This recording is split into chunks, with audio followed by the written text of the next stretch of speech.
Estuvimos viendo en el encuentro pasado justamente esa configuración del Estado argentino, luego de las campañas del llamado desierto en la Patagonia y el desierto verde en el Gran Chaco, una vez que ya se termina de consolidar y se construye ese modelo económico al que llamamos agroexportador, que debemos prestar mucha atención porque tiene muchas similitudes con lo actual, ¿no?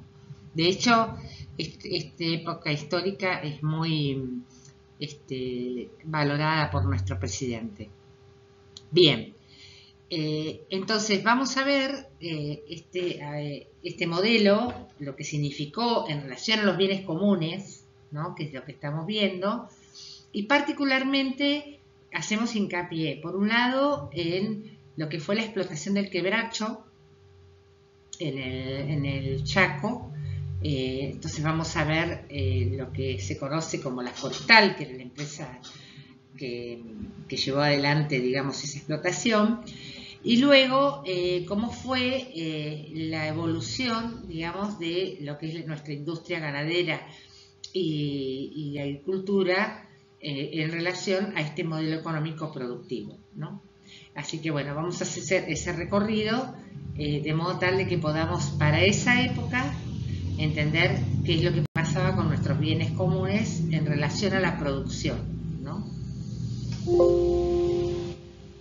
De 1872, el gobierno de la provincia argentina de Santa Fe recibió un préstamo de la firma comercial Murrieta y Compañía de Londres. Pocos años después, las dificultades para cumplir con los plazos del contrato llevaron al gobierno a sancionar una ley por la cual la mayor parte de la deuda sería cubierta con una cesión de tierras. En mayo de 1881, el representante de la compañía acreedora obtuvo un poder sobre 1.800.000 hectáreas del norte de la provincia de Santa Fe. Este territorio sería el comienzo de uno de los mayores latifundios de Argentina. En el norte de la provincia de Santa Fe se encontraba la zona conocida como Chaco santafesino. Su principal riqueza natural la constituían los bosques de quebracho colorado. En Argentina hay 4 clases de quebracho colorado. En el mundo hay 7 clases de quebracho colorado. Las otras 3 clases de quebracho colorado están en el Paraguay. Y la que había acá en el norte de Santa Fe y sur del Chaco, que es el quebracho balancea, Espinosa balancea es el nombre científico, conocido generalmente como quebracho chaqueño, es el que tenía mayor cantidad de tanino en su madera. La madera de quebracho tenía diversas aplicaciones. Por su dureza, era utilizada en la fabricación de durmientes de ferrocarril y de postes para el alambrado de campos. Pero su principal interés radicaba en el tanino, una sustancia extraída de la madera que tenía gran demanda en la industria del curtido de cueros. La Compañía de Tierras, Maderas y Ferrocarriles La Forestal Limitada se fundó en Santa Fe en 1906. Sus capitales eran principalmente de origen inglés y había adquirido algunas empresas establecidas con anterioridad, como la Argentine Quebracho Company y la Compañía de Tierras de Santa Fe. Los objetivos comerciales de La Forestal no se limitaban únicamente a la explotación del quebracho. Sus estatutos contemplaban actividades como la ganadería, el cultivo de frutos, la curtiduría de cueros y la minería, entre muchas otras. Las consecuencias económicas y sociales del paso de La Forestal por el Chaco santafesino se harían notar por mucho tiempo. A una gran cantidad de trabajadores desocupados se sumaba a la desaparición de un valioso recurso natural de la zona, la madera de quebracho colorado. Por otra parte, el equilibrio ecológico de la región se vio gravemente afectado. Numerosas especies animales desaparecieron, las condiciones climáticas se modificaron y las inundaciones se convirtieron en un fenómeno habitual. En el último último tercio del siglo XIX, Argentina inició una nueva etapa de desarrollo económico conocido como el modelo agroexportador, fuertemente vinculada a la expansión del capitalismo mundial y la ampliación del comercio internacional. En el marco de la División Internacional del Trabajo, Argentina, como otros países de América Latina, África, Asia y Oceanía, entonces logran integrarse al gran mercado mundial como productora de bienes e insumos para esa necesidad que existe del mercado internacional. Durante el gobierno de Roca, en particular, las innovaciones técnicas que se fueron dando en esos años, más el haber arrebatado las tierras de la Patagonia y del Gran Chaco, permitió, digamos, que haya una transformación muy grande en la actividad agropecuaria. Durante todo el primer mandato de Roca, el Estado privilegió la inversión extranjera, principalmente la británica, y financió la obra pública a través de contratistas privados. Una vez que se hizo de las tierras, el Estado, habiéndose apropiado de grandes extensiones de tierra, las ofreció a la venta mediante subasta pública. Estas tierras fueron entonces adquiridas por particulares que pronto se consolidaron como un sector terrateniente de influencia. Por el otro lado, el Estado utilizó también las tierras que había usurpado a los pueblos originarios para atraer capitales y garantizarse inversiones extranjeras que desarrollarían la infraestructura necesaria para abaratar los costos del transporte de bienes.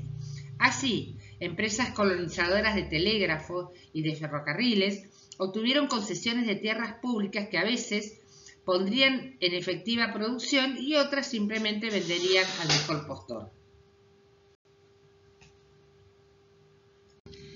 Conforme a las demandas del mercado internacional, la matriz productiva ganadera argentina sufrió varios cambios a lo largo del periodo.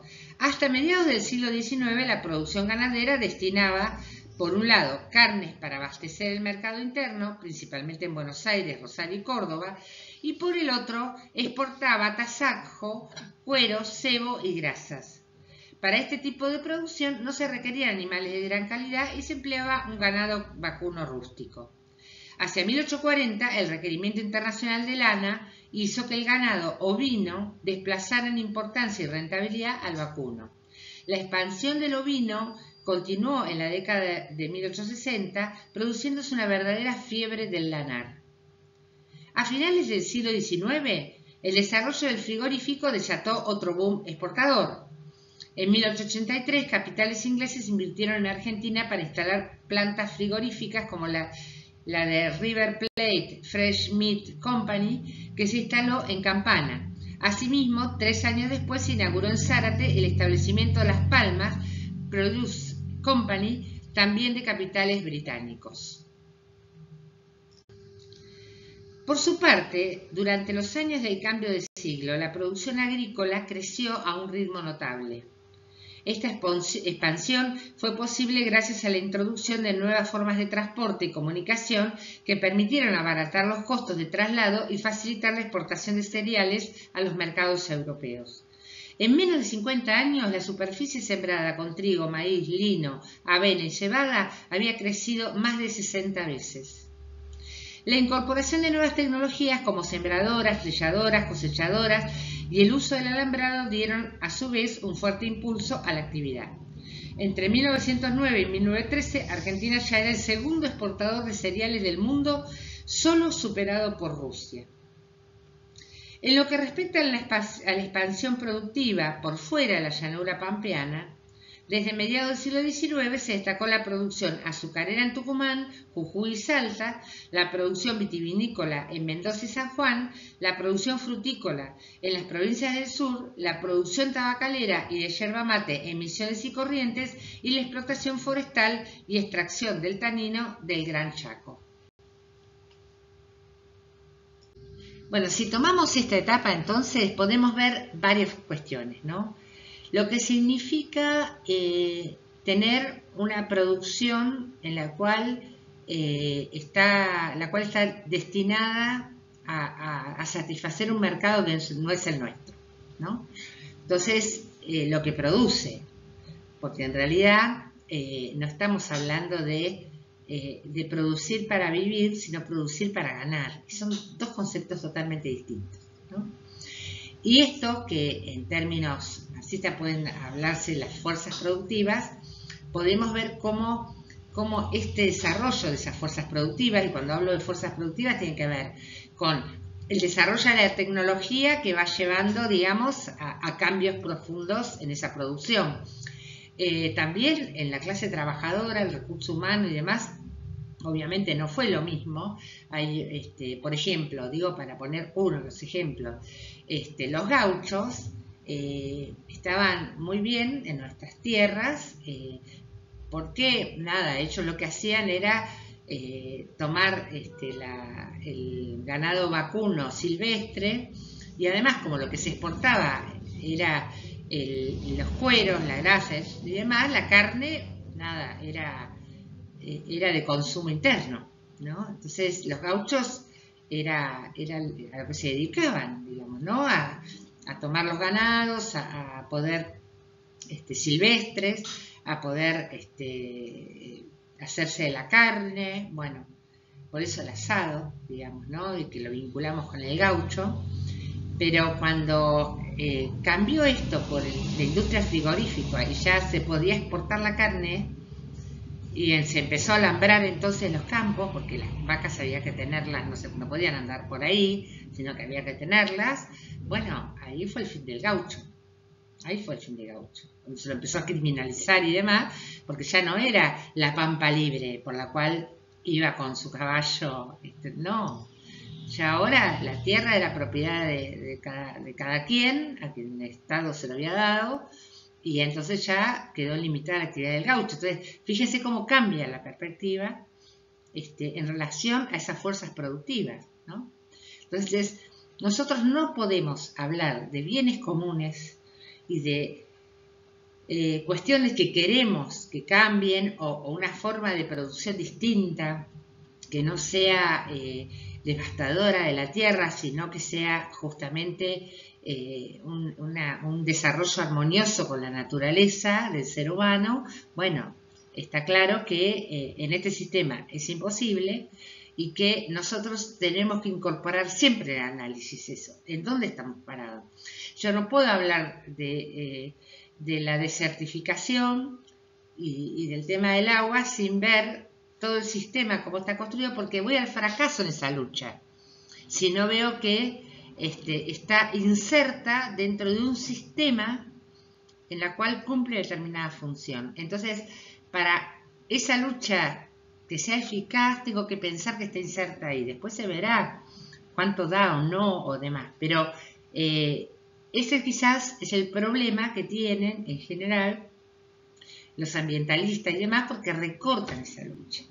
O sí hablan en contexto, pero como algo, no, son elementos que están presentes y que no van a ser fáciles de... Por eso la gente cuando dice, bueno, va a haber laburo, va a haber esto y se engancha, no, por eso hay que ver el fenómeno en su totalidad, ¿no?